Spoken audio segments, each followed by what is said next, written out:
Buongiorno, buongiorno, come sempre in diretta con Focus TG. Partiamo dalla violenza giovanile. Il questore di Treviso, Alessandra Simone, ha emesso un provvedimento di ammonimento per bullismo nei confronti di una giovane ragazza di 15 anni responsabile di percosse, ingiurie e minacce ai danni di una compagna di scuola.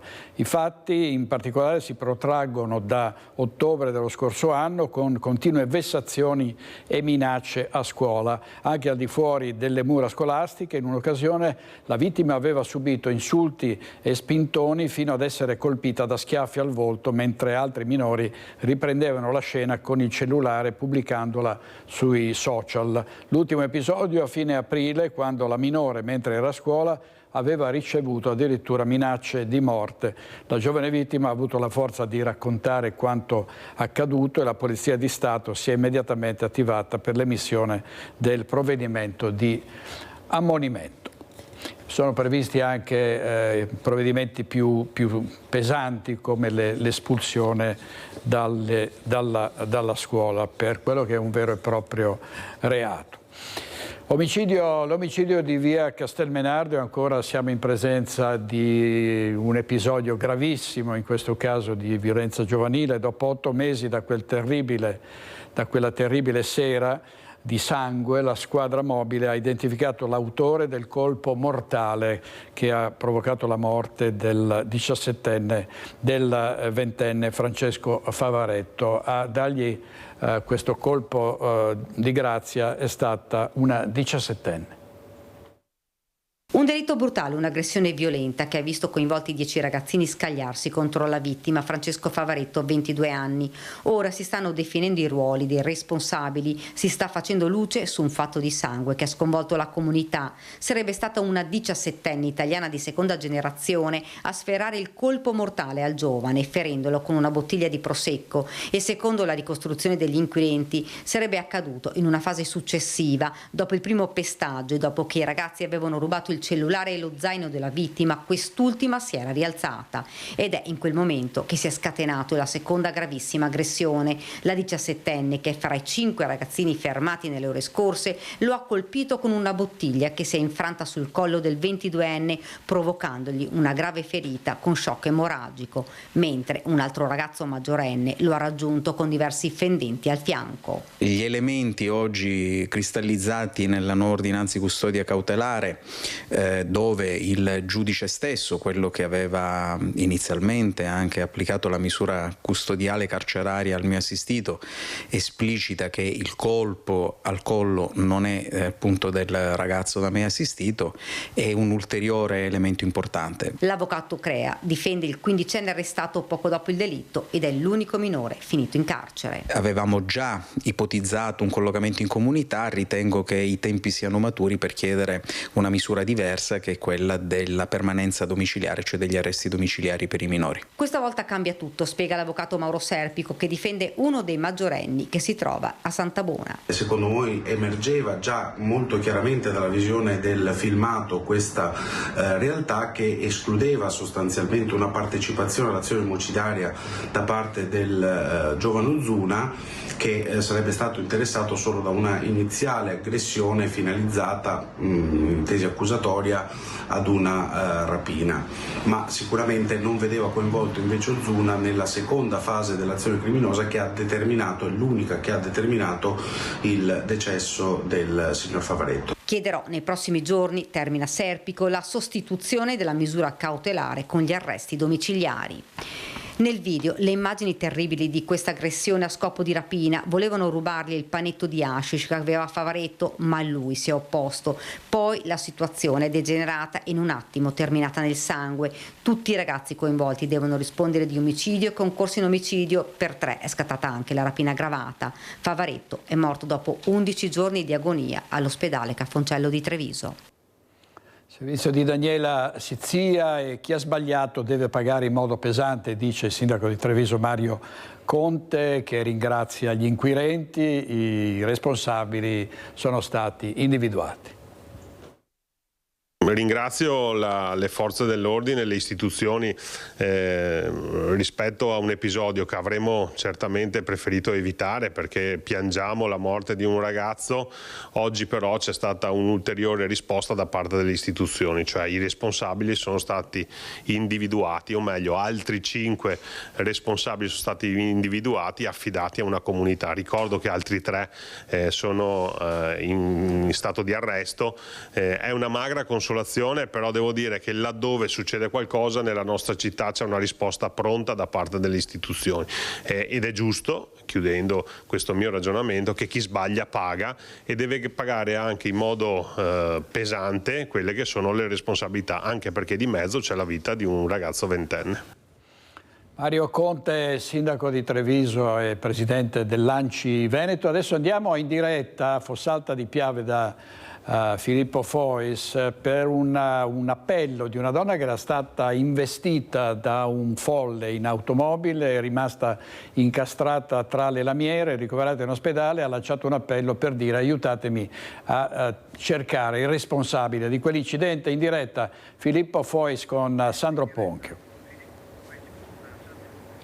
Buongiorno direttore, buongiorno ai telespettatori di Rete Veneta. Ci troviamo proprio nel luogo in cui sabato mattina si è consumato questo incidente in cui è rimasta gravemente ferita Agnese Favaretto, di 44 anni, che si trova tuttora ricoverata all'ospedale di San Donà di Piave. Erano circa le 8 del mattino quando alla rotonda che vedete alle mie spalle, siamo nella zona industriale di Fossalta di Piave, l'auto nella quale si trovava al volante Agnese Favaretto è stata travolta letteralmente da una Mercedes che viaggiava a folle velocità contromano. Da lì è partito l'appello di Agnese Favaretto per ritrovare la persona che si trovava alla guida della Mercedes. Questa persona dopo aver provocato questo incidente, che poteva avere davvero delle conseguenze molto più gravi di quello che ha avuto, la persona che si trovava alla guida di questo mezzo è scappata a piedi lasciando l'automobile lì. Al momento le indagini dei carabinieri sono molto riservate, non si sa ancora se l'auto fosse rubata o che altro, ma da quello che sappiamo oramai il cerchio probabilmente si starebbe già stringendo nei confronti del responsabile. Però noi pochi istanti fa abbiamo raggiunto al telefono Agnese Favaretto, che come detto si trova ricoverata a San Donà di Piave nel reparto di chirurgia. Sentiamo quello che ci ha detto.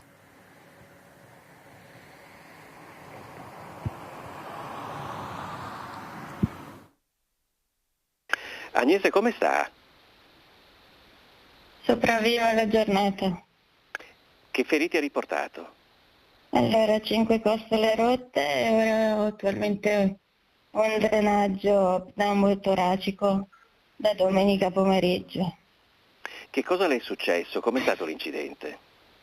Allora, io stavo andando verso casa dei miei, stavo facendo la rotonda che era a 600 metri dai miei e di lì non ricordo nulla, vale a dire che ho un buco nero.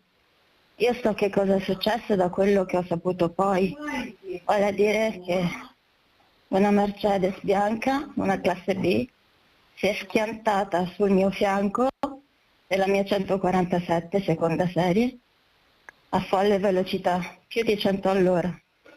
E io sono stata sbalzata poi su un palo che ha concluso la corsa e la carambola della mia macchina. Lei ha lanciato un appello? Sì, perché il tipo che mi ha schiantato addosso 15 quintali di macchina è preso e se n'è andato via a gambe all'aria, credendomi morta. Perché io ero riversa su un fianco. Lei quanto tempo dopo ha ripreso conoscenza? Allora, io ho sul cellulare la chiamata che ho fatto a mio padre, 13 minuti dopo lo schianto. E quindi io per 13 minuti ho un nero, non so nulla di che cosa è successo in quei 13 minuti. Non so se ho cercato il telefono, non so dov'era. So solo che ho chiamato mio padre, non me lo ricordo questo, Mio padre era già stato avvisato da un'altra persona prima della mia chiamata, proprio pochi secondi prima, e gli diceva: sta tranquillo, Agnese ha fatto un incidente, è viva, ha solo le costole rotte. Io poi l'ho chiamato e gli ho detto, da quanto mi dice mio papà, corri, fai presto. E gli ho detto il posto dove ero. Poi quando è arrivato, lì ho il ricordo di aver parlato con mio padre, lì ho il mio primo momento di nuova vita. Questa è la testimonianza di Agnese Favaretto, come detto ancora ricoverata e la prognosi ancora non è stata sciolta all'ospedale di San Donà di Piave. Come detto, le indagini dei carabinieri dovrebbero essere vicine ad una svolta, naturalmente di questo vi potremo dare notizia non appena ne verremo a conoscenza nelle prossime edizioni del nostro telegiornale. Nel frattempo restituiamo la linea allo studio. Grazie molte a Filippo Fois e a Sandro Ponchio da Fossalta di Piave. Adesso andiamo sempre in diretta da Cristian Arboit a Fagarè, frazione di San Biagio di Callalta, perché è morto affogato un 21enne venezuelano che era tra l'altro un esperto nuotatore. A te Cristian. Sì, direttore, buongiorno da Fagarè della Battaglia con Nicoletta Rizzetto per la parte tecnica. Un esperto nuotatore, dicevi, ma il Piave non ha concesso nessun beneficio a questo ragazzo, perché la tragedia si è consumata pochi minuti prima delle 18. Ieri sera questo ragazzo si era tuffato a quanto pare nel Piave con alcuni amici, e dalle acque del Piave non è più riemerso, tanto che una ragazza che si trovava con questo gruppo di giovani ha lanciato un allarme, ha chiamato il SUEM 118 inizialmente, ha parlato di 2 dispersi. Da lì la mobilitazione di uomini e mezzi sul posto, qui nella spiaggetta che in tanti conoscono di Fagarè della Battaglia. Sono arrivati i vigili del fuoco con il nucleo sommozzatori, gli operatori del SUEM 118 e poco dopo anche i carabinieri della vicina caserma di San Biagio di Callalta. Le operazioni di salvataggio, di soccorso, di recupero sono durate poche decine di minuti, perché il ragazzo è stato trovato a pochi metri sul fondale in quella zona subito dopo il pilone della cavalcavia che Nicoletta sta inquadrando. Sono stati attimi tragici, drammatici. Noi eravamo presenti con le nostre telecamere, con Elena Dal Forno e Nicola Marcato. Per il ragazzo non c'è stato nulla da fare, nonostante i tentativi disperati appunto di rianimazione da parte del SUEM 118. Una vera e propria tragedia sulla quale stanno indagando anche i carabinieri, e non potrebbe essere altrimenti. Ieri sera Elena Dal Forno è riuscita anche a parlare con uno dei testimoni della tragedia e del conseguente salvataggio. Questo ha detto ai nostri microfoni. Da quando il ragazzo ci ha detto che ci ha chiesto se vedevamo qualcuno, se avevamo visto qualcuno uscire, perché appunto c'era stato un ragazzo che si era tuffato e non era più uscito, a quando sono arrivati tutti quanti, elicotteri, carabinieri, vigili del fuoco, saranno passati 20 minuti. Quindi arrivati tutti abbiamo capito che 20 minuti erano troppi purtroppo. Hanno chiesto aiuto i ragazzi che facevano il bagno? No, aiuto no, semplicemente appunto avevamo visto uscire dall'acqua, perché si era tuffato e non era più, il suo amico si era tuffato e non era più venuto fuori. Quindi voi l'avevate visto tuffarsi? No, visto tuffarsi. Noi non l'abbiamo visto tuffarsi anche perché non eravamo lì, eravamo un po' distanti, stavamo sopraggiungendo anche noi al luogo per tuffarci anche noi, perché lo fanno tutti. È un bel posto dove tuffarsi, dove divertirsi. un bel posto dove tuffarsi, dove divertirsi, è quello che pensano in tanti, ma qui vige un divieto di balneazione. Tra l'altro proprio in questi secondi è arrivata la camionetta della polizia locale, perché i controlli qui ci sono, è una zona molto frequentata. Qui con me c'è il sindaco di San Biagio di Callalta, Valentina Pillon. Sindaco, lei vuole lanciare un messaggio all'indomani di una tragedia inspiegabile, l'ennesima. Che appello si sente di lanciare?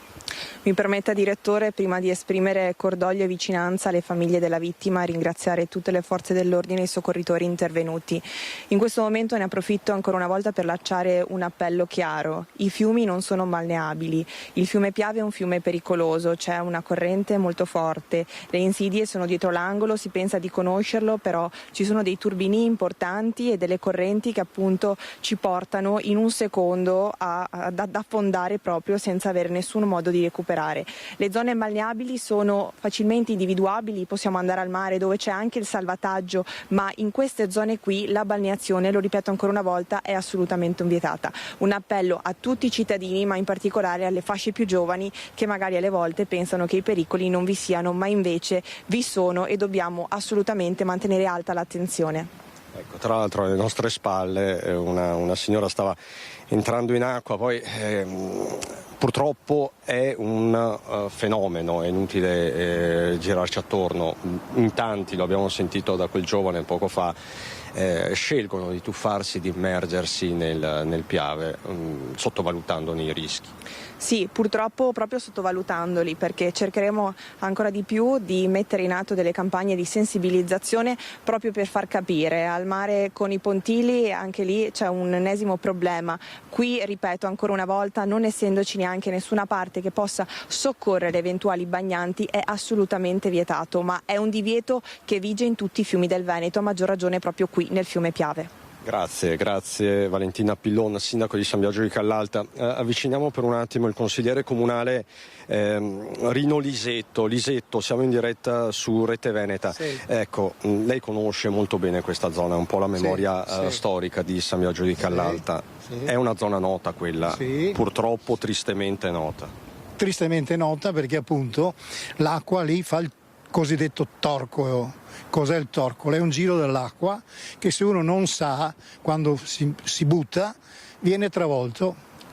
Per uscirne vivi basta mettersi dentro fermi e il cosiddetto torcolo ti porta fuori senza fare niente. Se tu invece ti agiti rimani sotto. Ecco, quindi insomma questa è la memoria storica di San Biagio di Callalta, è una zona questa tristemente nota. Le indagini sono chiaramente in corso da parte dei carabinieri. Per tutti gli aggiornamenti rimando alle edizioni serali dei nostri telegiornali. Per il momento è tutto dal Piave. Direttore, con Nicoletta Rizzetto ti restituisco la linea. Grazie molte a Cristiana Arboid, Nicoletta Rizzetto e al sindaco Valentina Pillon. Non basta essere esperti nuotatori come era questo ragazzo di 21 anni, perché c'è il torcolo, che viene anche definito gorgo, mulinello, cioè si viene praticamente avvitati e trascinati verso il basso, verso il fondo dall'acqua, che peraltro proprio in quella zona c'è una corrente molto molto forte. Altre vittime, quelle provocate da incidenti stradali. A Villa d'Asolo, una chiesa gremita per l'ultimo saluto a Filippo Piccolotto, il 20enne rimasto vittima di un terribile sinistro. In centinaia a Villa d'Asolo per l'ultimo saluto a Filippo Piccolotto, il 20enne morto venerdì scorso in un terribile incidente stradale lungo l'SPV a poca distanza dal casello di Riese, dopo essersi scontrato con la sua auto contro un veicolo condotto da un 60enne. Un impatto tremendo che non ha lasciato scampo al giovane iscritto alla facoltà di commercio estero all'Università Ca' Foscari, che negli ultimi tempi aveva deciso di affiancare la mamma nella sua attività commerciale. Filippo stava infatti tornando da alcuni clienti incontrati a Vicenza, poi la tragedia.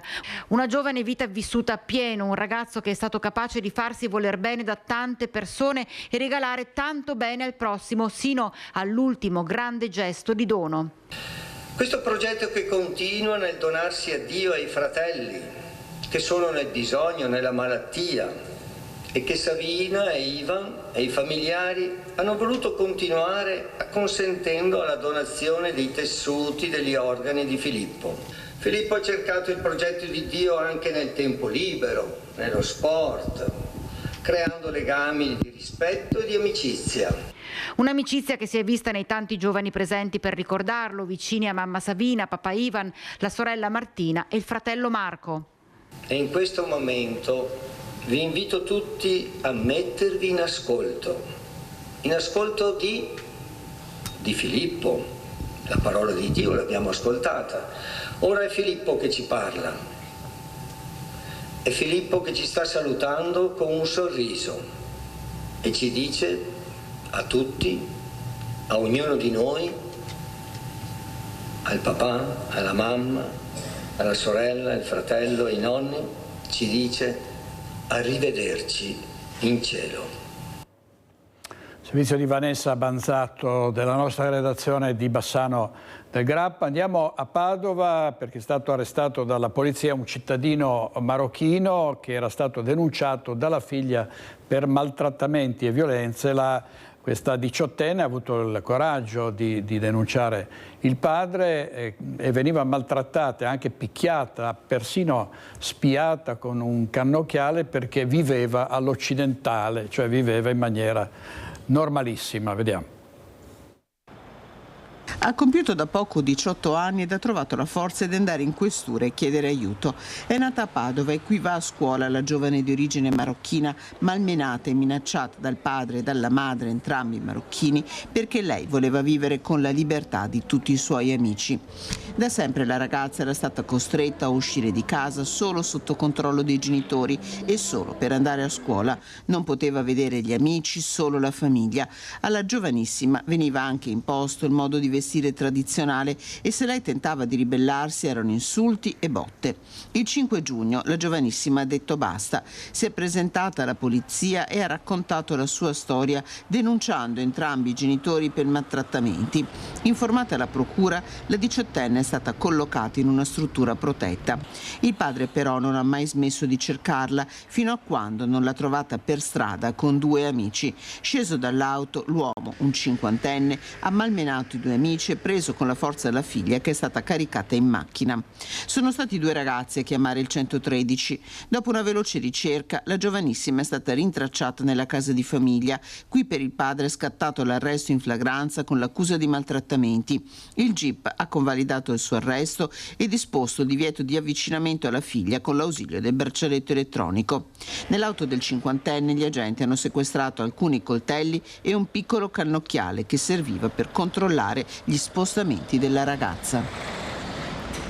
Il padre aveva tentato persino di rapirla quando questa 17enne era all'interno di una struttura protetta. Sentiamo cosa ci ha detto il questore di Padova, Marco Odorisio. La ragazzina, appena diventata maggiorenne, ha trovato la forza di staccarsi dal nucleo familiare, è venuta quindi a denunciare qui in questura i fatti, quindi è scattato subito il codice rosso ed è stata collocata in una struttura protetta riservata. La seconda parte della vicenda è l'ostinazione da parte del padre che addirittura, è il caso di dire, pedinando un'amica della figlia con la quale si sarebbe dovuta incontrare, è riuscita a rintracciarla, a intervenire anche qui con condotte aggressive. È una storia questa, ripeto, che deve far riflettere per due aspetti. Uno, ripeto, la volontà e il rispetto verso questa ragazzina che ha trovato la forza di autodeterminarsi sul come voler vivere la propria vita. La stessa è riuscita a interrompere questa spirale, questo circolo della violenza, dove purtroppo se non lo si interrompe in tempo utile può anche avere il suo triste epilogo. E ieri sera ne abbiamo parlato a Focus, sentiamo cosa ha detto Lucrezia Favaro, assessore comunale a Montebelluna. Sì, diciamo che non viene concepita la parità di genere, per cui la donna viene intesa purtroppo come un essere inferiore che quindi deve essere protetta, ma soprattutto che non può essere se stessa, non può essere libera. Chiaramente questa è una cultura che va assolutamente condannata e che vanno educate e aiutate anche le ragazze che si trovano in questa situazione, perché abbiano il coraggio poi di esprimersi e anche di denunciare, perché diversamente rischiano di rimanere prigioniere a casa loro senza che nessuno possa aiutarle. Così l'assessore Lucrezia Favaro ieri sera a Focus. Torniamo adesso sul racconto ai nostri microfoni della ventenne che è stata picchiata all'uscita del Pride Village a Padova insieme ad un amico, vittime di una aggressione omofoba. Le indagini dei carabinieri che stanno visionando le immagini delle telecamere di sorveglianza della zona, indagini che sono in corso. Io e il mio migliore amico siamo usciti dal Padova Pride Village verso le 4, intorno alle 4 di mattina, e c'erano un gruppo di ragazzi, una decina di ragazzi lì fuori che erano fermi lì, e nel momento in cui siamo usciti ci hanno iniziato a urlare al mio amico e gli hanno tirato 2 pugni, mentre che dicevano questa offesa, gli hanno tirato 2 pugni sulla mascella, sul lato sinistro. Io subito mi sono messa davanti a lui per difenderlo e una ragazza è venuta verso di me dicendomi calmati, calmati, devi svegliarti. Mi ha tirato 2 sberle in faccia, graffiandomi anche il collo. Negli occhi ancora le immagini dell'aggressione subita la notte tra venerdì e sabato all'uscita del Pride Village a Padova. Preferisce restare anonima la 22enne padovana picchiata insieme ad un amico. Troppa la paura di incontrare chi senza motivo si è scagliato contro di loro. Un'aggressione omofoba con insulti pesanti. È stata un'aggressione omofoba, e tanto che quando la ragazza comunque si è avvicinata a me c'erano 2 ragazzi che cercavano comunque di togliermi insomma da questo mio amico, di spostarmi in modo tale che evidentemente volevano ferirlo ancora, e quindi sì, è proprio stata un'aggressione omofoba, e le sensazioni ancora oggi siamo entrambi turbati e spaventati. I 2 amici stavano chiamando un taxi per tornare a casa quando la banda di violenti li ha insultati e picchiati, accanendosi sul 23enne. La ragazza ha cercato di difenderlo, ma è stata presa a schiaffi e graffiata. I carabinieri stanno vagliando le immagini delle telecamere di videosorveglianza della zona. I violenti sarebbero giovanissimi, un'aggressione che poteva avere conseguenze peggiori. Per fortuna un passante è intervenuto e ha aiutato i 2 amici. La speranza è che questo testimone possa farsi avanti con le forze dell'ordine per fornire dettagli utili a identificare gli aggressori. Siamo sempre usciti di notte, cioè nel senso non abbiamo mai avuto il timore. Adesso sicuramente l'ansia c'è, ma non vogliamo abbassarci a questa aggressione, non vogliamo abbassarci a queste persone che ci hanno colpito, e abbiamo voluto raccontarlo sia sui social che a voi, insomma, perché siamo stanchi di questa situazione. Non è la prima e purtroppo non sarà nemmeno l'ultima. Servizio di Valentina Visentin, un 29enne è finito in carcere per aver abusato sessualmente della sorellina di 12 anni. Davanti ai giudici si è avvalso della facoltà di non rispondere. Non ha risposto alle domande del giudice il 29enne accusato di aver violentato la sorellina di 12 anni. È stata proprio la piccola a chiedere aiuto a telefono azzurro. Dopo una prima telefonata ne sono seguite altre, consentendo agli operatori di risalire alla ragazzina ed allertare i carabinieri. Immediate le indagini. I militari dell'Arma hanno piazzato nella casa della vittima delle microtelecamere. Raccolte le prove degli abusi, per il fratello è scattato l'arresto. È terminato così l'incubo per questa 12enne che si domandava perché il fratello le prestasse quelle attenzioni morbose. Portato in carcere a Santabona, l'uomo è stato picchiato a sangue dai detenuti per rispetto del loro codice interno che impone ritorsioni fisiche su chi tocca i minorenni. Durante l'interrogatorio di garanzia il 29enne, che deve rispondere della grave accusa di violenza sessuale su minore, si è avvalso della facoltà di non rispondere. Il servizio di Daniela Sizia, oggi in regia Francesca Pezzo e Edoardo Paris. Andiamo sempre avanti con la cronaca. L'espulsione di uno straniero che aveva pesantemente minacciato la commerciante di Corso Fogazzaro a Vicenza. Oggi è il mio primo giorno di vita, sono molto felice, sono liberata da questa ossessione È tornata a vivere Margherita Parolin, commerciante di Corso Fogazzaro, da quando ha saputo che il suo aggressore è stato portato al centro per i rimpatri di Gradisca di Sonzo per essere definitivamente rimpatriato dopo il provvedimento di espulsione emesso dalla prefettura di Vicenza.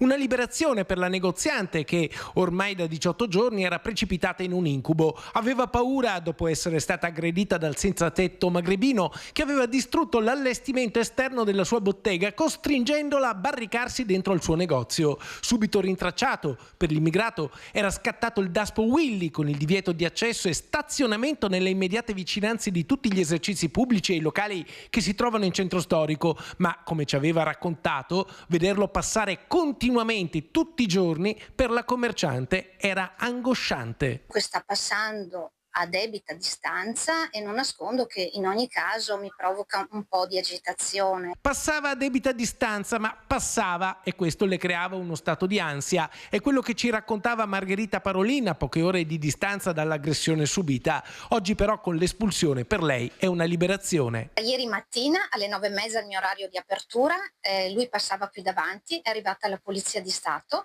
Come l'hanno visto, l'hanno caricato e l'hanno portato al centro per il rimpatrio. Oggi Margherita Parolin ringrazia prefettura, questura e forze dell'ordine, in particolare la polizia locale, che l'ha assistita con una presenza continua e con passaggi quotidiani. Anche il sindaco Giacomo Possamai sottolinea l'importanza del lavoro intenso e compatto delle istituzioni. Vicenza non è una grande città con fenomeni di delinquenza diffusi, ha una situazione per cui ci sono poche persone che però da sole creano grande disagio, grande degrado anche in alcune occasioni in centro storico e nei quartieri, e quindi l'operazione che stiamo mettendo in campo insieme alla prefettura e alla questura, e cioè di intervenire punto per punto su questi singoli che creano problemi, sta effettivamente funzionando.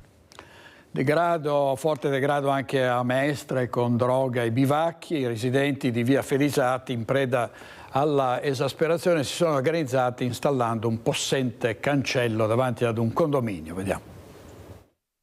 Anni praticamente che questa zona era presidiata da questi personaggi. Giù c'erano sempre un mucchio di siringhe, e non solo di giorno ma anche di notte. Sì, che poi i residenti che abitavano le case qui vicine, proprio perché non sono neanche tanto taciturni, fanno baldoria di notte. Per questo, stanchi ed esasperati, i residenti del condominio Fabio in via Fellisati, una laterale di via Piave a Mestre, sono stati costretti a erigere un cancello per riuscire ad accedere ai loro garage senza ritrovarsi in mezzo a siringhe, ubriachi e tossicodipendenti a ogni ora del giorno e della notte. Questo cancello, se non meno, li salvaguardia da queste incursioni. Difatti qui adesso la zona è più pulita, anche se stazionano nella via Fellisati qui davanti. Ma il problema si ripresenta anche all'ingresso principale del condominio. C'è uno spazio al coperto, lì stazionano qualche volta anche di giorno, ma soprattutto di notte, e naturalmente per il disturbo che danno a questi residenti, che è un palazzo abbastanza noto qui a Mestre. Lì dove ci sono le cassette della posta, lì è sempre presidiato.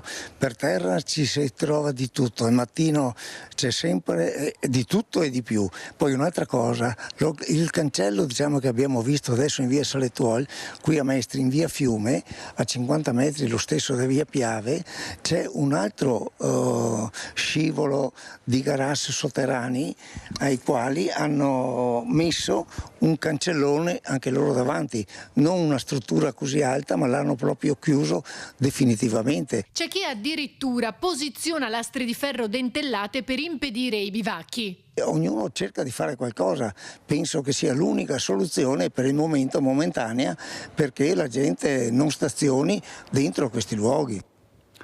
Seconda prova scritta per gli studenti della maturità, tra le tracce quella di Cicerone al classico e Cartesio allo scientifico. Andiamo in diretta a Bassano del Grappa da Chiara Gaiani. A te, Chiara.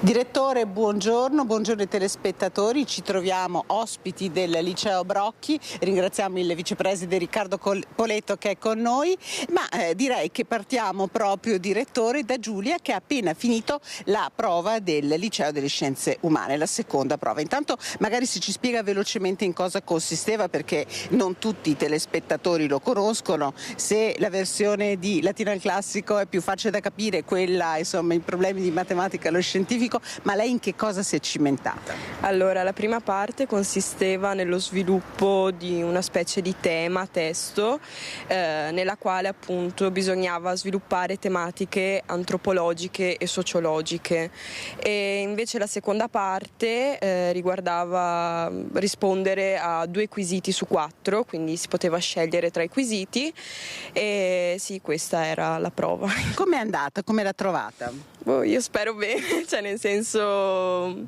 sì, penso bene comunque, anche perché se no non mi sarei sentita così sicura a consegnare così presto, e devo dire che inizialmente appena ho visto la traccia ho provato terrore, perché quest'anno non abbiamo approfondito antropologia ma abbiamo approfondito più sociologia e pedagogia, perché appunto il mio indirizzo ha 4 discipline, e però dopo un attimo di panico, con calma, profondi respiri, ce l'abbiamo fatta. Orale già fissato? Sì, ho la data, però non la dico per scaramanzia. Pronta? Penso di sì, dai, ormai quello che è fatto dopo 5 anni. Giulia, diciamo che è proprio la prima, Riccardo Poletto qui anche vicepreside, e che rumori arrivano dalle varie classi dove i ragazzi sono impegnati? Ma io, a dire la verità, quest'anno li ho visti più rilassati degli anni precedenti. Non ho visto ragazzi molto agitati, molto in ansia.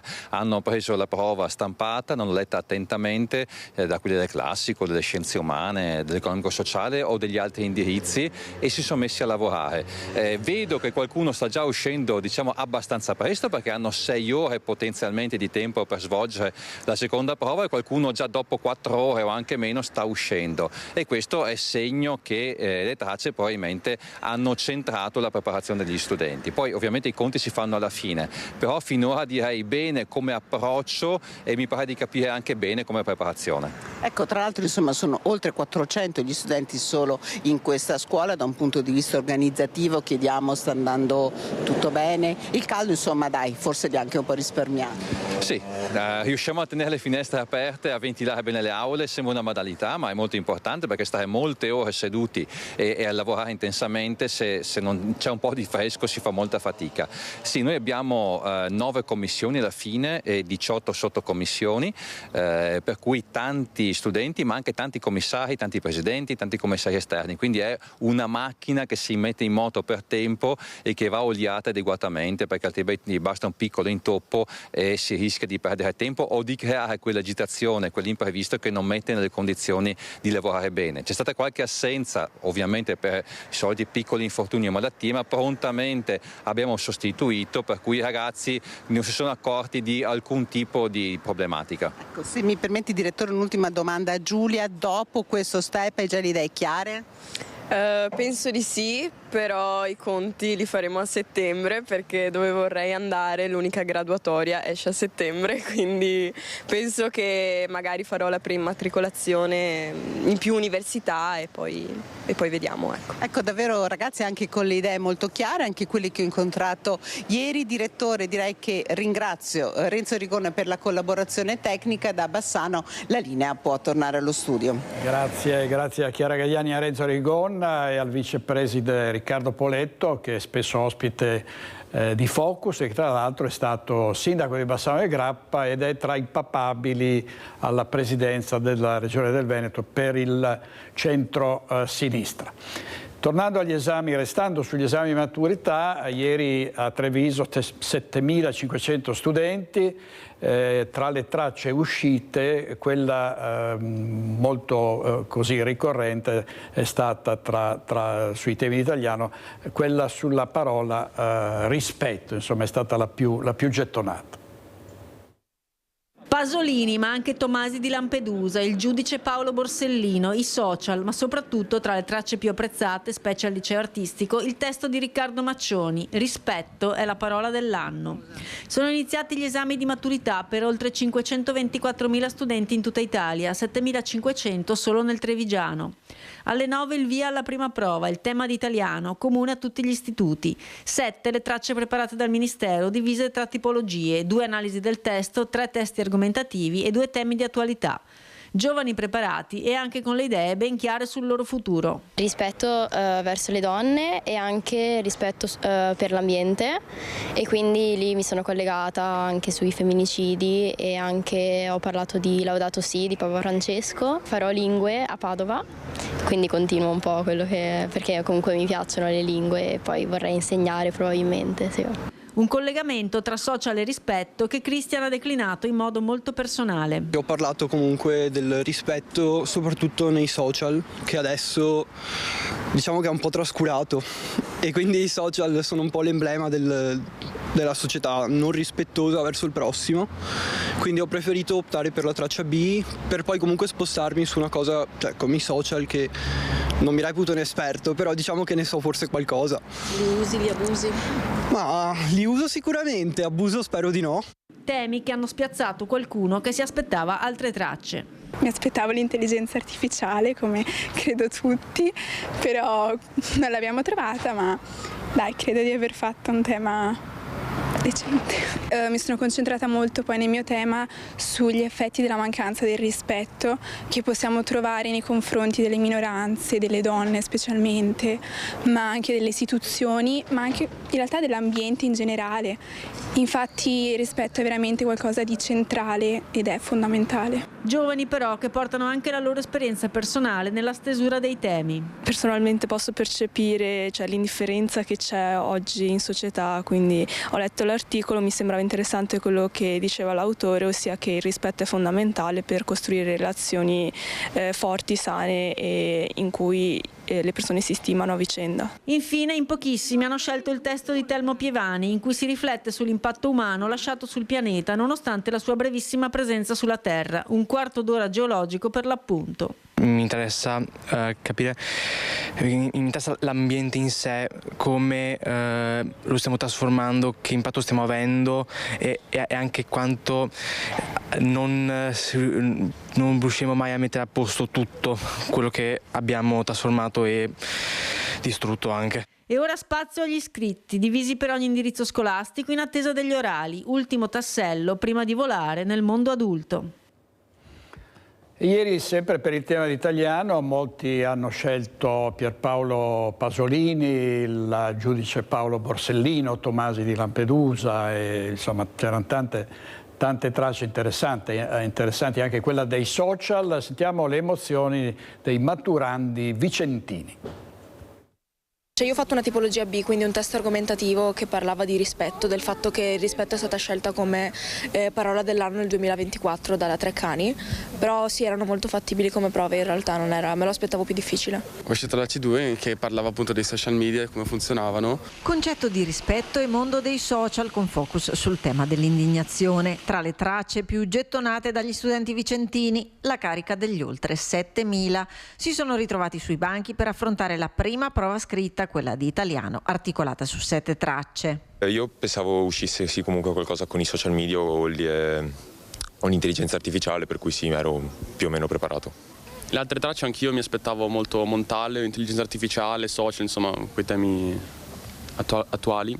Aspettative deluse, tracce interessanti e tutta l'emozione di chi si è confrontato con autori come Pasolini, Tomasi di Lampedusa. Tra le tracce anche un brano di Telmo Pievani, docente dell'Università di Padova, e poi l'omaggio al magistrato siciliano Borsellino a 33 anni dalla strage di Via D'Amelio. Quali erano le più interessanti? Ce n'era una presa da un discorso di Borsellino, quindi si ricollegava insomma alla fiducia nelle nuove generazioni e anche nella lotta contro la mafia. Un primo scritto per rompere il ghiaccio, ora lo scoglio della seconda prova, diversa a seconda dell'indirizzo degli studi, e poi l'esame orale. E adesso quale sarà lo scoglio più duro da superare? Il secondo scritto, l'orale, che cosa? L'orale, perché ce l'ho tra un po' di tempo, ce l'ho il 7 luglio, quindi tra il caldo e in generale anche un po' la stanchezza magari, e sono l'ultima della classe, però significa anche più tempo per prepararmi e prenderla con calma. No, penso sarà domani lo scoglio con matematica. Lo scoglio è l'orale, ma anche la prova di strumento. Io facendo il musicale dovrò appunto suonare il mio strumento, dovrò fare 2 brani, quindi ecco, sono brani che ho preparato da tempo, però comunque insomma è l'ansia, quelle cose là che... Ieri sera eravate a Monteberico? Sì, sono andato a Monteberico e siamo andati nel santuario con le candeline accese, è stato molto bello. Ho acceso il cero, ho fatto le scale in ginocchio. Portano bene? Sì, in teoria sì. Interviste di Luisa Bertini della nostra redazione di Vicenza. La politica, l'alta tensione in vista delle regionali di novembre, con lo scontro tra maggioranza e opposizione sul terzo mandato e poi ancora l'incertezza sulle candidature, le liste. E nel frattempo una notizia ieri è arrivata, ed era una notizia certa, cioè il passaggio di Tony Darè ad un nuovo partito, e cioè la Liga Veneta Repubblica di Beggiato, di Comencini, di Mariangelo Foggiato. Sentiamo. Perché questa svolta? Ma perché ho iniziato con la Liga e voglio continuare a far politica con la Liga Veneta Repubblica. Tony Darè riparte dalla Liga Veneta, non quella di Giampaolo Gobbo, ma quella di Ettore Beggiato, Luigi Comencini e Mariangelo Foggiato. Non si può nemmeno dire che ha lasciato la Lega, perché da più di un anno è stato espulso dal partito. Perché l'ho contestato, d'altra parte se noi pensiamo che a livello nazionale si sono persi 7 milioni di voti e a livello veneto 2 milioni di voti, una riflessione in quel partito, in quel momento politico, bisognava farla. Voti da recuperare con un'altra proposta. Noi portiamo avanti le istanze, le idee dei nostri veneti, dei nostri imprenditori, delle nostre aziende, dei nostri operatori turistici e quant'altro. Chiaro il distinguo con i lombardi, primo tra tutti Salvini, ma anche con un'idea di partito centralista come Darè ritiene sia diventata la Lega. Distinti ma con comunque una mano tesa agli ex compagni di partito. Rimaniamo comunque nell'alveo e nell'area del centrodestra, se c'è da collaborare ci siamo. Con questa scelta, nonostante gli inviti di Forza Italia, Darè punta ad attrarre verso questo movimento politico parallelo tutti gli scontenti e i probabili silurati all'interno della Lega, anche considerando che alcuni sondaggi darebbero più che dimezzati i consiglieri del Carroccio alle prossime regionali. Cercare di portare qualcuno all'interno del Consiglio regionale e continuare portare le nostre idee, le nostre istanze. Naturalmente, ripeto, siamo sempre del centrodestra, se il centrodestra ci vuole noi ci siamo. Va ricordato che alle ultime regionali la Liga Veneta Repubblica ha sostenuto Luca Zaia, ottenendo l'elezione di un proprio rappresentante a Palazzo Ferrofini. Se dovesse partire una sorta di lista Zaia e le chiedessero l'apparentamento? Ma guardi, questo è qualcosa che aspetta i miei dirigenti, io sono un semplice sostenitore. Risposta che sottolinea come sul terzo mandato e relativa lista Zaia, Darè non ci creda molto. Se Zaia dovesse chiamare, Darè risponderebbe. Ma guardi, io rispondo adesso a qualcun altro. Che poi sarebbero gli storici compagni del Darè della prima ora, pronti ad accogliere e a candidare in regione altri transfughi della Lega. Partito che invece cerca nuovo slancio sugli amministratori locali come Mario Conte, da sempre garanzia di consensi alle urne. Io credo che adesso i nomi siano assolutamente prematuri. Mi fa piacere che ci sia questa stima da parte di molte persone che nominano anche me tra i possibili candidati, però ripeto, non è ancora stato deciso se ci sarà il terzo mandato o no, non si sa quando si vota, quindi diciamo che è tutto molto prematuro. Servizio di Lucio Zanato, abbiamo parlato di politiche regionali ieri sera a Focus. Ovviamente tra gli ospiti Jacopo Maltauro, che era capogruppo della Lega Vicenza ed è passato a Forza Italia. Parlamentare a pochi mesi dal voto. Non so se un'elezione diretta, quindi non temperata da un concetto assembleare parlamentare, debba essere libera di non aver vincoli di mandato, di non avere un limite di mandato. In America l'elezione diretta nella Repubblica presidenziale ha un limite chiaro, sono i 2 mandati. L'elezione invece temperata, come nel sistema parlamentare, non ha vincolo di mandato, non ha un limite di mandato. Perché? Perché è già temperata, mediata dal confronto di carattere assembleare. Quindi è logico che ci sia un limite nel momento in cui l'elezione è direttamente data nelle mani dei cittadini. Dall'altra parte, indubbiamente, non si deve andare a macchia di leopardo. Il paese ha regioni da nord a sud, che ognuno faccia un po' quello che gli vuole, non è secondo me la cosa migliore. Detto questo, l'auspicio è quello che ha portato avanti l'ex sindaco e mio attuale collega Francesco Lucco, ed è il fatto di metterci presto a parlare di temi. Perché se noi lasciamo passare il tempo, lasciamo passare l'estate, semplicemente a una spartizione di appetiti e convenienze, anche ai veneti gli girano le balle. Il problema è che... Allora, questo era Jacopo Maltauro e c'era anche Francesco Rucco, l'ex sindaco di Vicenza. Restiamo nel Vicentino per il processo PFAS. Si tratta del processo, uno dei più importanti in Europa, per inquinamento ambientale, la cui sentenza è fissata per il 26 di giugno. In attesa del pronunciamento dei giudici, le mamme No FAS e le varie associazioni ambientaliste annunciano una fiaccolata davanti al Tribunale di Vicenza. Non è la prima iniziativa di questo tipo. A febbraio avevano messo in campo un presidio di 24 ore con tanto di tende davanti al Tribunale. Per noi le mamme sono state sentite da Luisa Bertini con il nostro operatore Simone Squarcina. Siamo con 2 delle mamme No FAS che hanno seguito passo passo il processo, che si appresta alle battute finali con la sentenza, e annunciano una nuova manifestazione, un nuovo presidio. Quando sarà e di cosa si tratta? Allora, ci sarà una fiaccolata il 20 giugno alle ore 21 davanti al Tribunale di Vicenza. Invitiamo tutti a partecipare. E prima della sentenza, che sarà il 26 giugno. Siamo lì, abbiamo fatto altre iniziative, il 7 e l'8 febbraio abbiamo fatto un presidio davanti al Tribunale per sensibilizzare, perché si mettano la mano sul cuore, e siamo lì. Sono anni che aspettiamo questo momento e vi aspettiamo in tanti. Ecco, iniziative di sensibilizzazione che voi non interromperete neanche dopo la sentenza. Allora io le chiedo 2 cose. 1, che cosa vi aspettate da questa sentenza, e 2, che cosa farete dopo? Allora, ci aspettiamo una sentenza equa, non la chiedono le mamme No FAS, la chiedono tutti i cittadini. Ci aspettiamo la bonifica, che non deve essere dimenticata, la bonifica del sito Mitteni. Chiediamo che inquinare diventi reato, e soprattutto noi, da mamme No FAS, chiediamo che i FAS vengano messi al bando.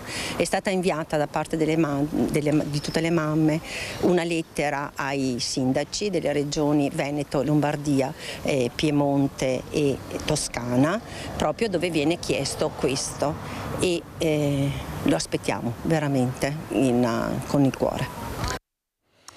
Da oggi viene riaperta la strada Alemagna, che era stata bloccata da una frana a Borca di Cadore, in località Cancia. Davvero un masso, una frana gigantesca fatta di fango e di detriti, che non solo ha bloccato la strada, ma ha procurato grossi danni ai residenti, case semi sommerse, e con queste sirene che avrebbero dovuto dare l'allarme, che non hanno funzionato, e su questo ovviamente è scoppiata una polemica.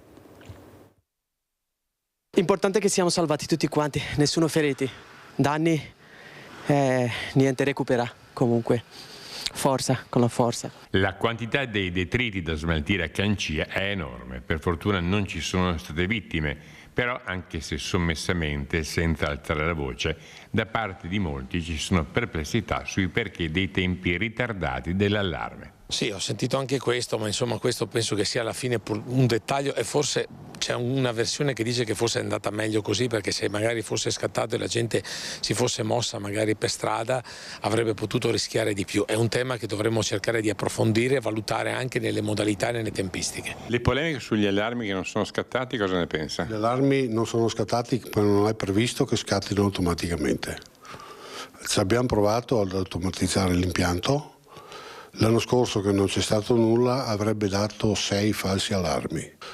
Quindi l'impianto allarme consente di lanciare un allarme da qui, dal comune, da sopra precisamente, manuale.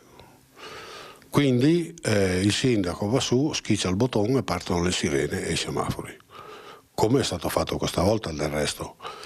Purtroppo il tempo di reazione questa volta è stato veramente minimo e siamo arrivati in ritardo. Su questo si innesca poi una querela tra l'assessore alla protezione civile della Regione Veneto Gianpaolo Bottacin e il consigliere di AVS Andrea Zanoni, che avrebbe presentato un'interrogazione per chiedere le cause del mancato funzionamento del sistema di allarme e i costi effettivi affrontati dalla Regione per la manutenzione e gestione del sistema. Opere definite costosissime, naturalmente a carico dei contribuenti, sulla cui efficacia tuttavia, alla luce di quanto accaduto, si possono porre legittimi dubbi, invitando l'assessore a dedicare tempo anche alla questione della gestione e della manutenzione. A Zanoni Bottacin risponde ricordandogli che le opere in oggetto non sono state volute dalla Giunta regionale. Infatti, a seguito dell'evento che nel 2009 causò la morte di 2 persone, la popolazione chiese alla Regione di trasferire la competenza della frana alla provincia, cui ora è affidata, allarme compreso, la gestione.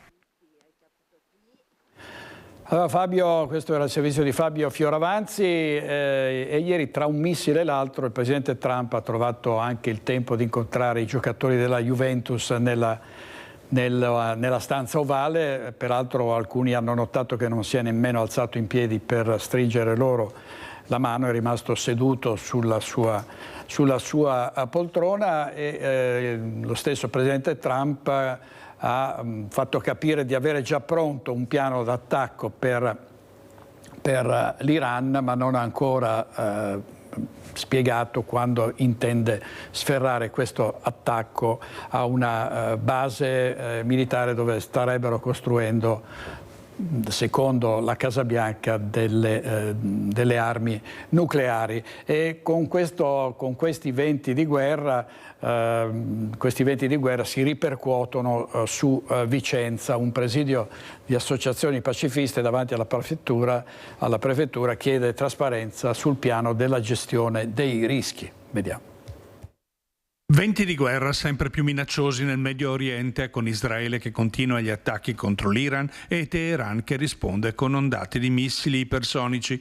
Una guerra in cui gli Stati Uniti potrebbero essere a breve coinvolti direttamente. Il presidente Trump valuta l'attacco. Nel caso la Repubblica Islamica annuncia già ritorsioni. L'allerta terrorismo a livello Charlie per rischio imminente è scattato frequentemente anche a Vicenza, nelle 3 basi statunitensi, attorno alle quali sono stati rafforzati i controlli. Una situazione che preoccupa in particolare il movimento pacifista berico, composto da 36 associazioni, che si è dato appuntamento davanti alla prefettura per sollecitare un incontro per chiedere trasparenza sulla situazione in città. Pensiamo che i cittadini abbiano diritto di sapere come stanno le cose, cosa c'è nelle basi, cosa si sta muovendo e se c'è un piano di sicurezza rivolto a tutta la cittadinanza.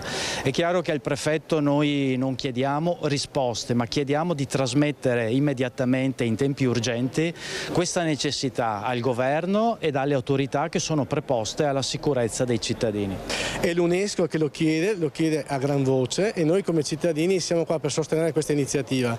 Ci preoccupa molto il fatto che la nostra richiesta che abbiamo presentato al prefetto Romano ancora il 17 gennaio, siamo già a giugno e la risposta, l'incontro non è ancora arrivato. Quindi siamo qui per sollecitare il prefetto ad incontrarsi e per informare i cittadini cittadini di tutti i pericoli che la città sta correndo. Il piano gestione dei rischi richiesto dall'UNESCO va implementato per i civili e i monumenti, dicono le associazioni, per scongiurare possibili ritorsioni.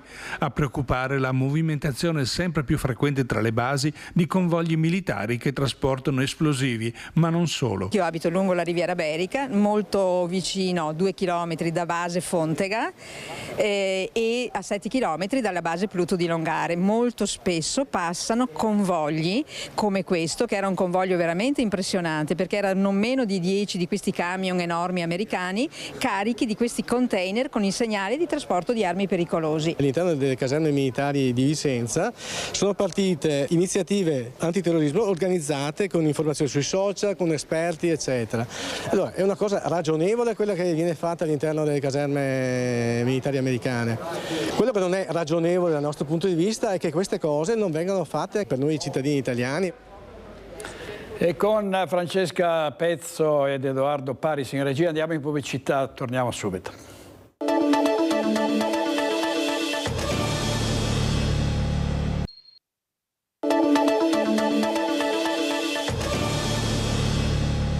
Nuovo in diretta con Focus TG, vediamo cosa è successo a Cavallino Treporti, un titolo della Nuova Venezia, una notizia appena battuta. Un turista tedesco ha avuto un infarto ed è morto in acqua, si trovava nella località del litorale in vacanza con la moglie, sono stati inutili soccorsi, aveva 80 anni. Stiamo a Venezia per lo scontro sulle nozze del patron, del fondatore di Amazon, Jeff Bezos, e la moglie, la futura moglie, Laura Sanchez, dovrebbero sposarsi a Venezia tra il 26 e il 28 giugno. Uso il condizionale perché c'è questa polemica con minacce da parte dei comitati, degli attivisti, perché questo matrimonio non sabbia da fare e ci sono reazioni un po' dappertutto a favore e contro questo matrimonio da mille e una notte. Vediamo a Ring su Antena 3 ci sono state le due posizioni a confronto. Non c'è alcun tipo di privatizzazione della città, non c'è alcun tipo di spazio tolto ai cittadini, è uno dei tanti eventi che quotidianamente avvengono a Venezia dando lavoro a centinaia di persone. È inutile che ci giriamo attorno, 5 yacht, non sono assolutamente uno, disposti tra l'altro sulle rive principali della nostra città antica, sono chiaramente un acquisto di quella città assolutamente a scopo lucrativo per quel giorno là. Le visioni su quello che a livello internazionale è già stato definito come il matrimonio dell'anno restano distanti, inconciliabili. Da una parte il Comune di Venezia, dall'altro il comitato No Space for Bezos, in quello che di fatto è il primo e al momento unico confronto diretto tra le parti. Sullo sfondo il ring di Ferdinando Avarino. Pubblico e privato, i due volti della città alla prova delle nozze del magnate statunitense. Andrebbero a lavorare sempre gli stessi e guarda caso andrebbero a lavorare taxi che sono intimamente legati, compagnie intimamente legati a uno di quelli che sono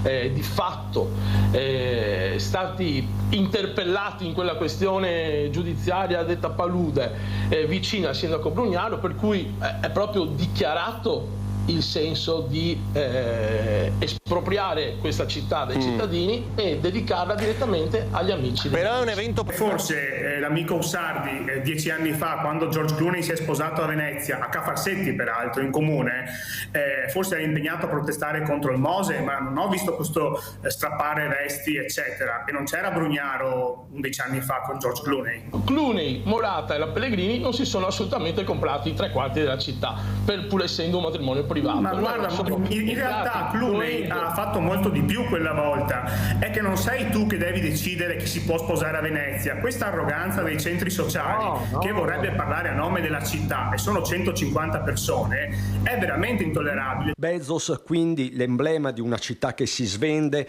non a misura di veneziani e di giovani. Non siamo contro il matrimonio, cioè noi siamo contro una persona che viene in totale tranquillità ad abusare del nostro territorio con la complicità di chi dovrebbe dirgli pensi un po' ai problemi che ha questa città. Ribatte Venturini, che agita un possibile spauracchio in vista delle prossime comunali. Per fortuna non sono loro al governo della città, ma guardate che il rischio è che vadano al governo della città. Cioè, se vogliamo portare all'estremo questo tipo di ragionamento, il rischio è avere un politburo al governo della città che dice: voglio che si sposi quello e non quello, quell'evento mi va bene, quell'evento non mi va bene, devi firmare una biura di alcuni principi e solo così puoi entrare a Venezia, che è davvero tutto fuorché democratico. Simone Venturini, l'assessore veneziano, un bel confronto sulle nozze di Jeff Bezos. Può anche darsi che poi il magnate decida di non venire, se tutto questo chiasso, questo clamore, gli striscioni, i fumogeni, potrebbe anche dire me ne vado da un'altra parte, cosa che sarebbe ovviamente una perdita economica di non poco conto per Venezia. Intanto ha preso il via ufficialmente la riforma varata dalla Procuratoria di San Marco per la bigliettazione dei turisti che devono entrare per una visita culturale alla cattedrale di San Marco. Dal 1° luglio infatti addio al biglietto cartaceo. Da martedì scorso la bigliettazione elettronica per entrare a visitare la Basilica di San Marco a Venezia è una realtà, riforma varata con tanta attenzione dalla Procuratoria di San Marco. La piccola o grande rivoluzione per gli ingressi turistici in cattedrale è operativa online da poche ore e già si possono prenotare i tagliandi rigorosamente non cartacei per visitare uno dei luoghi più ammirati, conosciuti e richiesti del mondo per il periodo che va dal semestre dal prossimo 1° luglio fino al 31 dicembre. Bruno Barei, primo procuratore di San Marco, rivendica anche una piena sintonia trovata con tutti gli operatori turistici. Il bilancio di queste prime ore di avvio è certamente positivo. Ci sono stati pochissimi problemi tecnici subito risolti e quindi la riforma è decollata. Si vedranno gli effetti col 1° luglio, quando entreranno solo le persone con i biglietti acquistati online, ma intanto c'è qualche segnale positivo fin d'ora perché tutto sta avvenendo regolarmente. I tour operator ci hanno offerto massima collaborazione. Il biglietto base per entrare in Basilica passa da 6 a 10 euro. E siamo dalla stessa parte. Abbiamo anche consolidato la collaborazione con le guide offrendo loro delle informazioni aggiuntive sui nuovi circuiti, perché la vera novità della riforma non è tanto un piccolo aumento dei biglietti che è sempre di sotto della prassi internazionale. Con gli introiti generati da questo cambiamento prende vita anche una fondazione sotto l'egida del Patriarcato di Venezia per aprire 45 chiese della città oggi chiuse. La vera portata strategica è che con questo aumento noi apriamo 45 chiese di Venezia e speriamo di dirottare un po' di flusso turistico sulle altre basiliche e sulle chiese del centro storico. Anche questo aspetto fondamentale della riforma è partito, ci sarà una fondazione fatta dalla diocesi per gestire questa macchina importante che tra l'altro farà assumere decine di persone.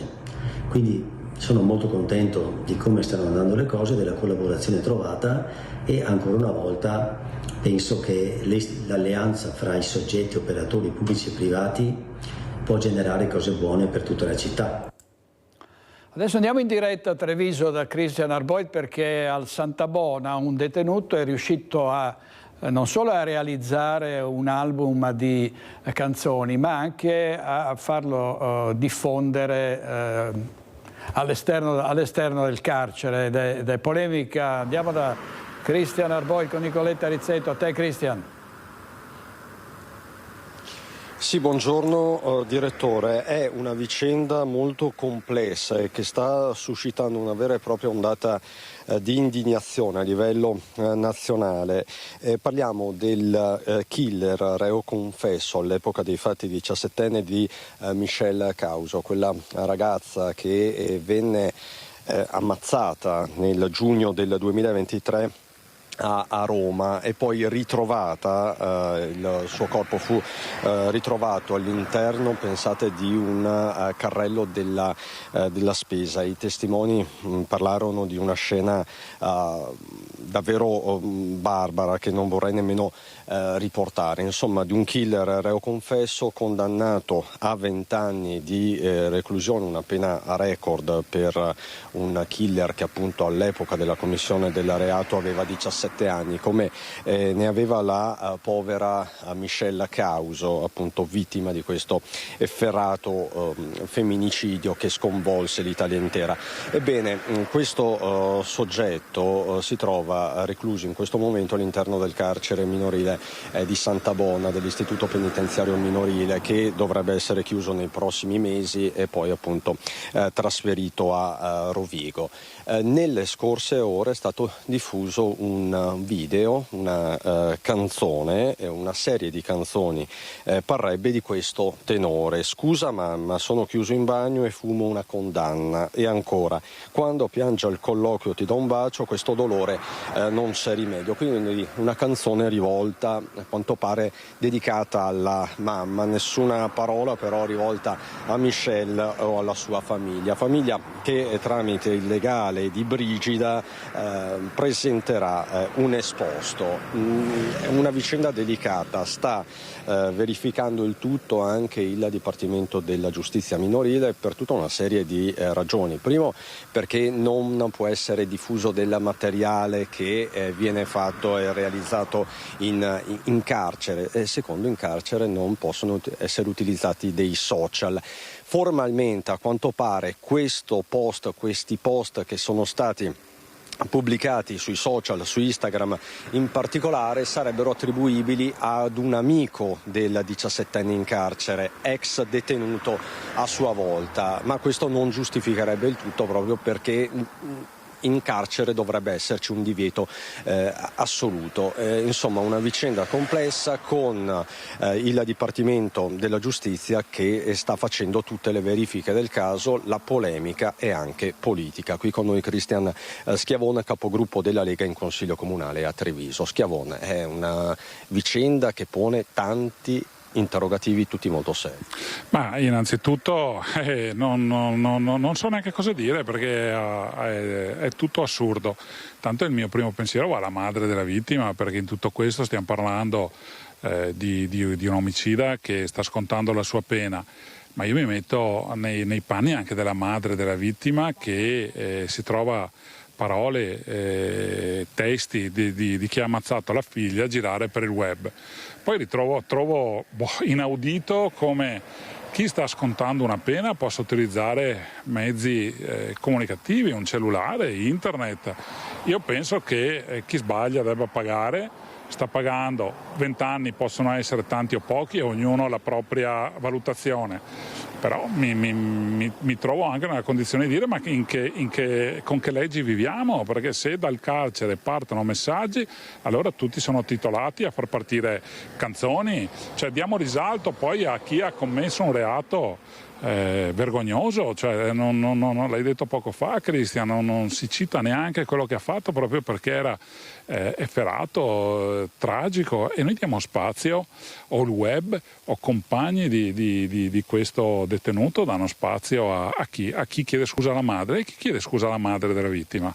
Ma in che mondo viviamo? Io tra l'altro vi direi che estenderei anche la possibilità di chiudere i social anche a chi fa canzoni violente, a questi trapper, a chi inneggia alla violenza, all'uso di armi, altrimenti qua il social da strumento di benessere sta diventando un qualcosa di satanico, di vergognoso, cioè non ho parole. Tra l'altro nel frattempo è stato depositato un disegno di legge a firma Lega, capofila il sottosegretario padovano alla giustizia Andrea Ostellari, che prevede l'oscuramento dei profili social di condannati o indagati per reati gravi, anche se minorenni. Tra l'altro non sarebbe la prima volta che questo soggetto in carcere ha utilizzato i social, lo ha fatto anche nel recente passato.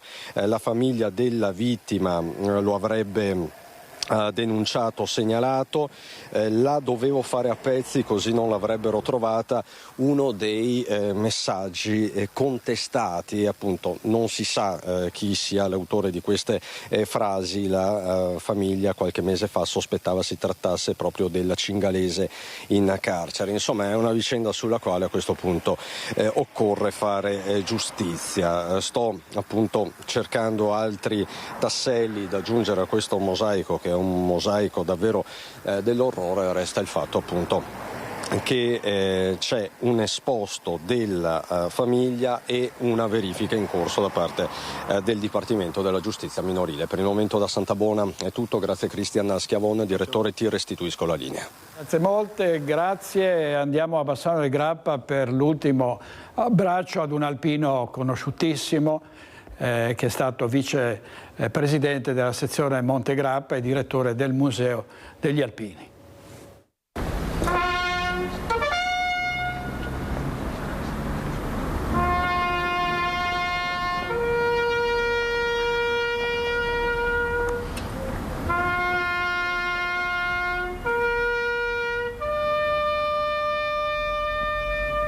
È stato un grande abbraccio quello che il mondo alpino ha voluto dare ad Alessandro Ferraris, vicepresidente ANA Monte Grappa e direttore del Museo degli Alpini di Bassano, che se n'è andato domenica per un malore che lo ha colpito proprio sul monte sacro alla patria, il Monte Grappa, quella montagna che lui tanto ha amato. Uomini e donne con il cappello, alpini in armi, giovani e vecchi, i Bocia e i Veci, i volontari della protezione civile, i donatori di sangue, i tanti ragazzi dei campi scuola ANA, tutti insieme, uniti, compatti, come negli sfilamenti per accompagnare Alessandro nel suo ultimo viaggio sulla terra.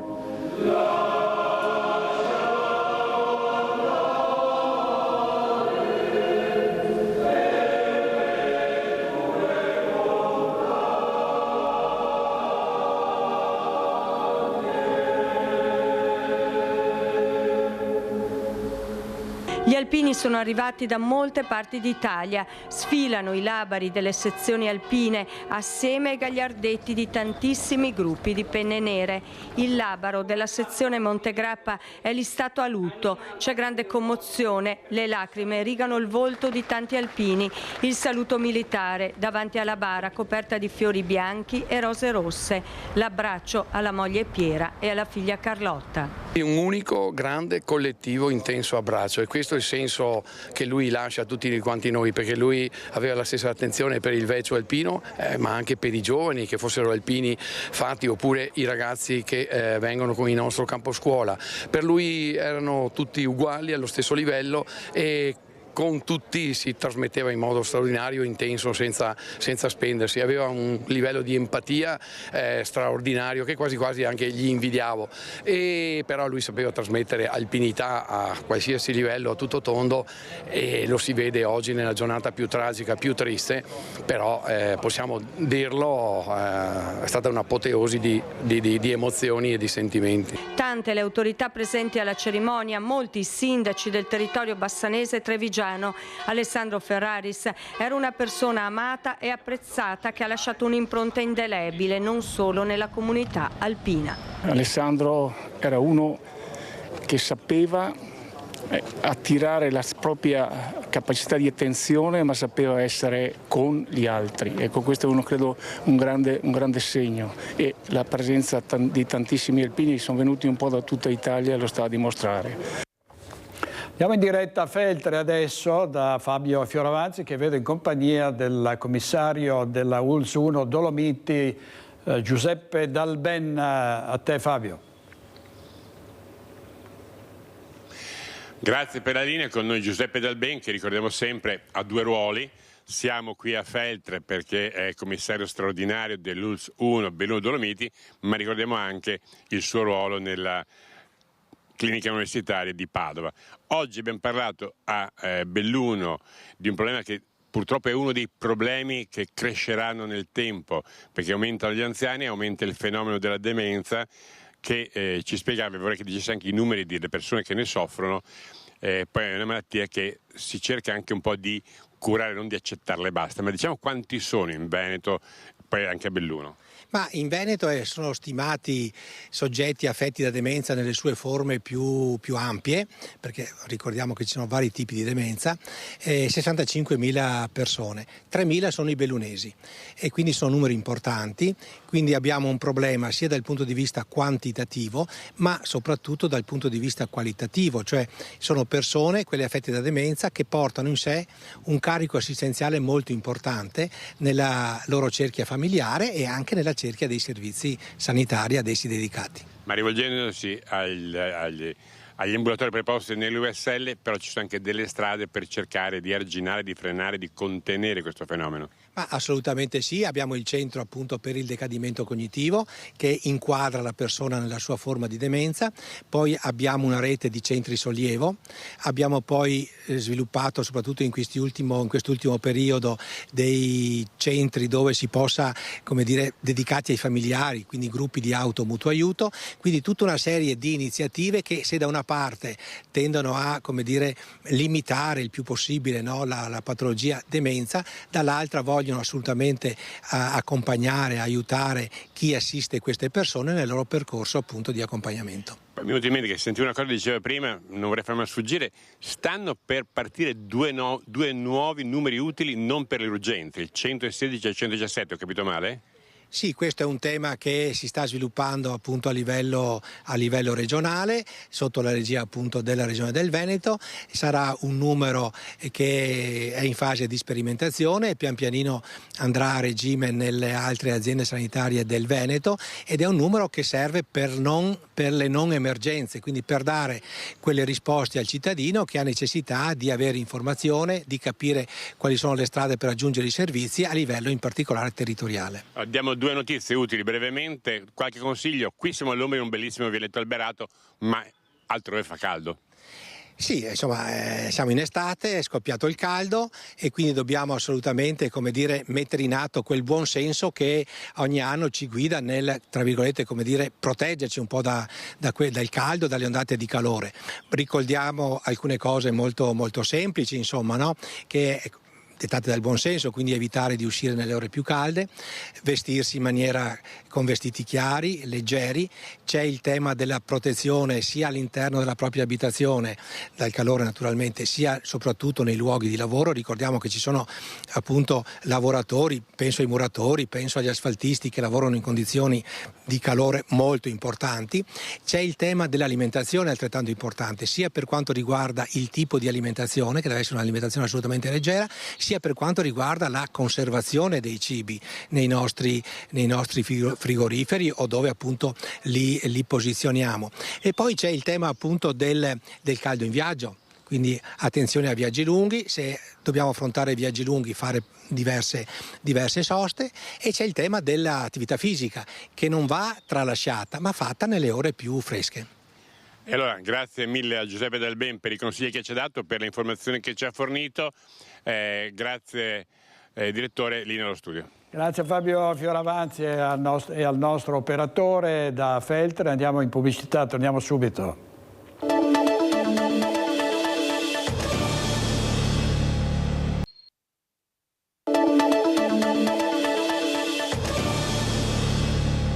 Bene, ci colleghiamo con una straordinaria musicista, la violinista Lisa Agnelli, che sarà a Bassano del Grappa il 21 giugno, e cioè questo sabato, per un concerto in Castello. Buongiorno Lisa. Buongiorno, salve a tutti. La sentiamo, non la sentiamo purtroppo, vediamo se riesce a attivare l'audio. Facciamo così, intanto la vediamo in concerto, vediamo un video con dei brani che lei ha suonato recentemente. Sentiamo.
Allora riproviamo a collegarci con Lisa Agnelli, vediamo se ci riusciamo dall'Inghilterra, dopo la Brexit è difficile anche collegarsi.